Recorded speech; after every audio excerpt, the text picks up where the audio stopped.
Grounding provides a path of least resistance to undesirable electricity to reach the building ground and eventually dissipate into the ground. Undesirable electricity can be electrostatic discharge indoor or lightning strike from outdoor. In a typical DAS installation, following items will be grounded. Number one is all electronics. Number two is cable outside the building. So, for example, cable connected to GPS antenna or donor antenna. Number three, all major support structures such as cable tray, 19-inch racks, etc.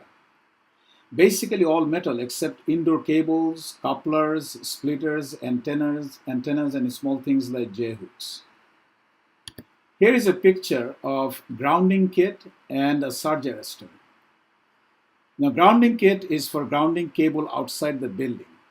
This will be applicable when we have a GPS antenna on the roof or a donor antenna on the roof for DAS 1.0 system.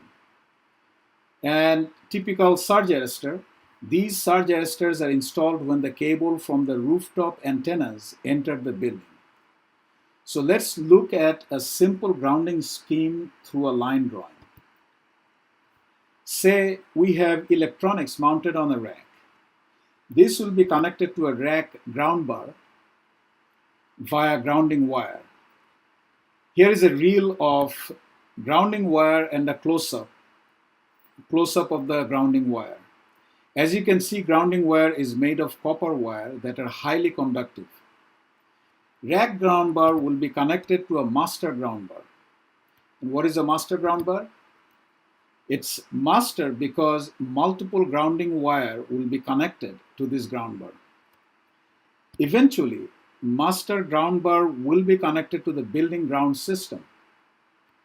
And the building ground system will be connected to the ground so that any surge of electricity generated around the electronics can eventually dissipate into the ground.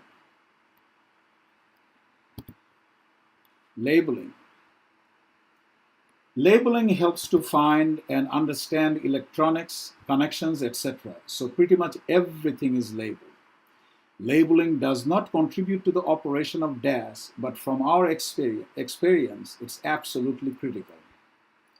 Typical label information will include but not limited to carrier/operator, name of electronics, frequencies, and for connections, source and destinations for cable and jumper connections.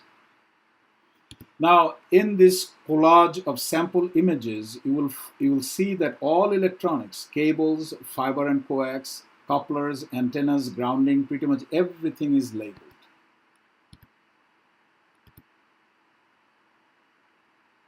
Okay. Moving on to power connections and powering up. Power connections for DAS can be a course by itself, but I'll keep it brief and only give you a very high-level idea in this slide. Most of the DAS electronics can draw power from regular wall receptacles, and in US that's about 15 to 20 amps.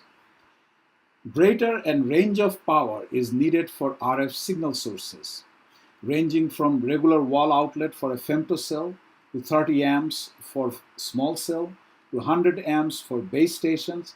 There's always variations, and it also depends on what kind of RF signal sources operators will be using. So just because I say 30 amps for a small cell doesn't mean that that's the case for all the small cells. Now let's look at a block diagram to understand a simple power plant which is common for providing power to different cards and electronics of a base station. All power stations will have rectifiers. Rectifiers will convert AC power coming into the building to DC power, or coming from the building to DC power.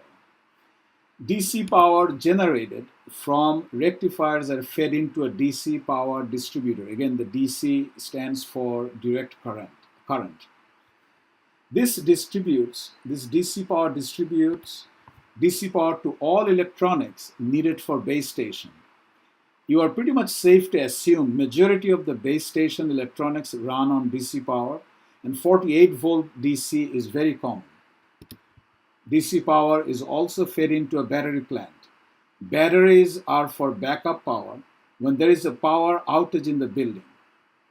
Number of batteries will depend on how much backup power engineers want to have available for the system. They are usually expressed by terms such as 2 hours of backup or 4 hours of backup. Finally, here is a picture of an Ericsson power plant that we have worked with. Note that the rectifiers and DC distributors are stored in the top cabinet, right here. You will also see 4 strings of battery. So each one of these are called one string. So there are 4 batteries in one string. So this power plant has 4 strings of battery in it. Now we are just showing Ericsson. There are a lot of different types of power plant in the market.